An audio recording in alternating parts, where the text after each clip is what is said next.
$299 for a quadruplet Petzval f3.8 telescope. No, you're not dreaming, this looks like the telescope bargain of the century.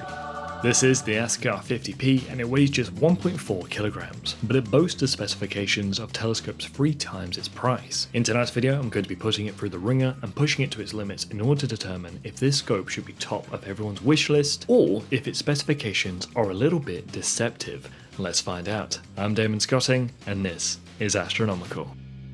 I am a huge fan of the Askar range of telescopes. They are extremely versatile, and one of my favourite features is that they never leave you lacking in the dovetail department. I've got plenty of room for choice here for my guide scope and ASI Air, but what really surprised me the most was that the base dovetail mount can be detached and then provides you with a bar that is perfectly suited for being utilised as a guide scope, or just a little brother telescope, which means you could actually buy 3 of these telescopes and make a rig like this. Yes, it looks silly, but it works. It's insanely easy to use this little scope as your own backup scope, and with a very fast f ratio of f3.8, the possibilities for it are quite exciting indeed. So here's a list of its full specifications. Yes, the focal length is under 200mm, meaning it's practically smaller than a lot of professional camera lenses, but it is impressively compact. In many ways, it's just as travel friendly and versatile as a standard camera lens, except, it has a quadruplet Petzval design. Cha-ching! Now these are a pair of buzzwords that are certain to make any amateur astronomer's ears perk up. The quality of astro images promised by those specs are mouth-watering. So let's test it out. In order to make it an interesting test and compensate for the very wild field of view, I'm going to be using the very cheap SV705 camera from Svbony to get things moving. It uses an IMX585 sensor,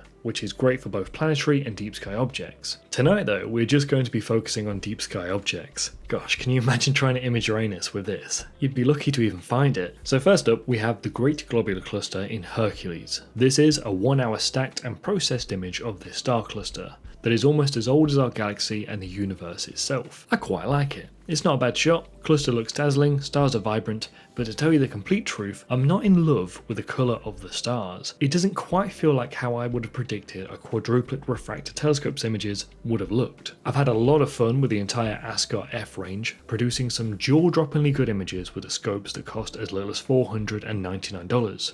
And they are also quadruplet telescopes. But it appears there's more than meets the eye here. Moving on to the Whirlpool Galaxy, and I've captured another nice little shot. The galaxy is clear and distinct enough, which isn't easy for a scope with a focal length of 190mm, but I like it. It's done a similarly good job for the Pinwheel Galaxy. Yeah, I think the best way to describe these shots is cute. All anyone wants to do when they get into astrophotography is take pictures of cool deep sky objects. It doesn't have to be Hubble level. The fact that you yourself have captured these photons of light that have been travelling unimpeded through the vacuum of space for a longer time than man has walked Earth is absolutely batshit insane.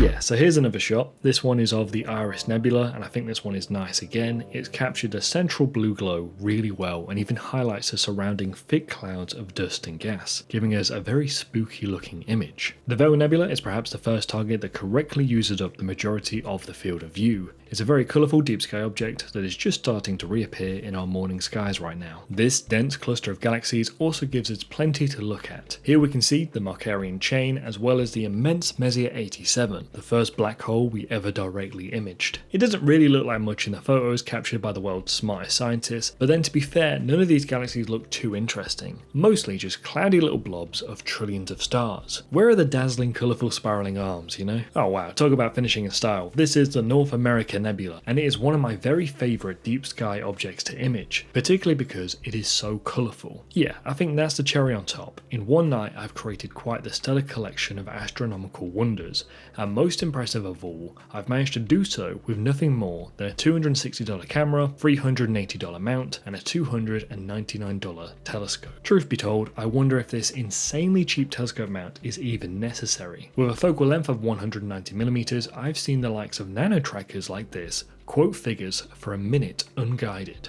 The payload is still certainly light enough. I'd still highly recommend going with an actual go-to tracking mount, but I mean the whole point of this video is exploring whether or not astrophotography is finally starting to become affordable. I mean really, I could probably absolutely sweat it and build this setup for a cheaper Svbony 8MP camera for $78, a nano tracker for less than $100, and then of course the Askar 50p for $299. So there's an astrophotography rig for under $500. With a bit of love, care and patience, you can indeed capture images of our night sky. The beauty of this design as well is that it's modular. I can say this because I think it would genuinely be easier to get a C-S50 at this price, but when it inevitably comes to improving the likes of your camera and mount, you will have the flexibility to do so. Now, one very important thing to note that a few of you will have spotted at the start of this video, it says that this telescope supports sensors up to 1 inch. So let's test the Askar 50p with a fat sensor like the IMX571,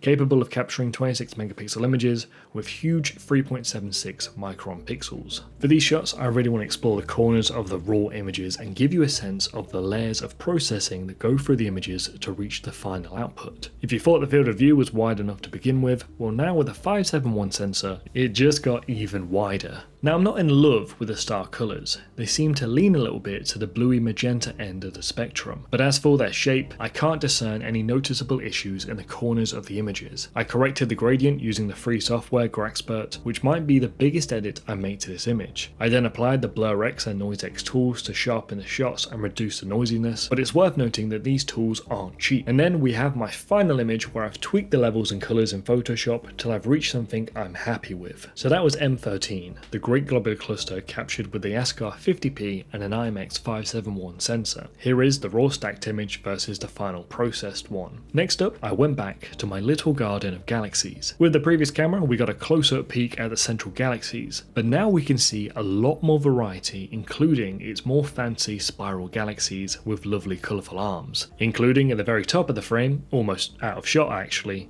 Messier 100. Meanwhile, at the opposite end of the image, we have two galaxies having a tango. There are plenty of cool sights to be observed in this image that certainly lead to your mind having a wonder about all of the possibilities out there in our universe, which is really cool and basically what astrophotography is all about. Then we also have the North American Nebula once again, although there's not really much else being picked up by the bigger sensor here. This final image, however, should serve as a stark reminder that astrophotography is almost as much about the gear you have as the post-processing you have to do with your images, especially if you live somewhere where you are drowning in light pollution. And finally, our last image of the entire video is the Veil Nebula. The supernova remnant spans a huge area of our night sky, roughly 36 times larger than the area of a full moon. But the key here is really making that nebulosity pop. I mean, look at this compared to the original. It's like I'm showing you a filter comparison. That's how stark the difference is. The data is there, your masterpiece awaits. You've just got to be willing to fish out the data from your image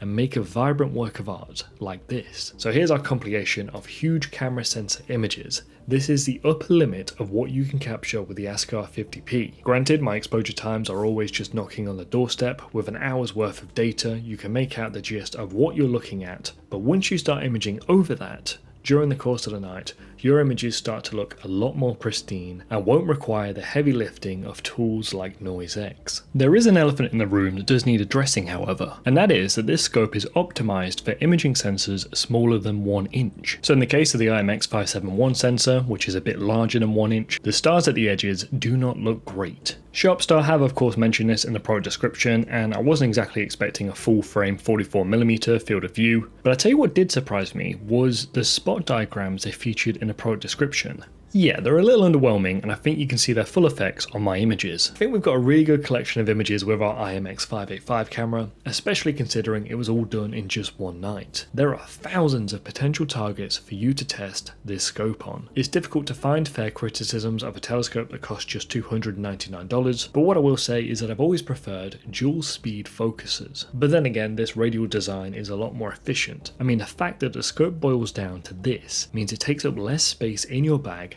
than most camera lenses, which is absolutely crazy. I've tested $500 telescopes before that haven't even been able to match this level of sharpness, so yeah, I will give the scope its flowers. It's a very welcome addition to the telescope market. It has a lot of potential and is one of the most versatile and travel-friendly scopes I've ever used. Let me know what your thoughts are on the Askar 50P in the comments down below. I've gone ahead and purchased 3 of these, I know, what a madman, as I plan on doing a few projects with them in the future. So be sure to subscribe in order to catch more videos of me using it. You can find a direct product link to all of the gear featured in today's video in the description down below. Thanks for watching, I'm Damon Scotting, and this was Astronomical. It is finally here. 42 Wonders of Our Night Sky book has officially been released. What started as my biggest astronomy series on YouTube is now a full book. 140 pages packed with stunning deep sky objects, practical stargazing tips, fun facts, puzzles, games, and side-by-side comparisons showing what each of these wonders look like through 3 very different setups.